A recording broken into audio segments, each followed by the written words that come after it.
ఆనాడు బంధువులు ఇంటికొస్తే చాలు ఉన్నన్ని రోజులు పండుగే, గుండె నిండుగా సంబురమే. ఆరు బయట నులక మంచంపై పడుకొని కబురులెన్నో చెప్పుకుంటుంటే మనసు నిండుగా సంతోషమే.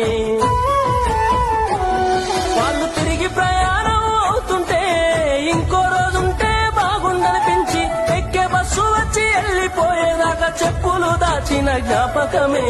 బరువైన గుండెతో బాధపడేది కన్నీళ్లతోనే సాగనంపేది, బరువైన గుండెతో బాధపడేది కన్నీళ్లతోనే సాగనంపేది. ఆనాటి ప్రేమలు ఏమాయరో, బంధాలు బంధుత్వమెటువాయరా.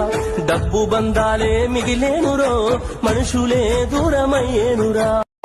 ఆనాడు బంధువులు ఇంటికొస్తే చాలు ఉన్నన్ని రోజులు పండుగే, గుండె నిండుగా సంబురమే. ఆరు బయట నులక మంచంపై పడుకొని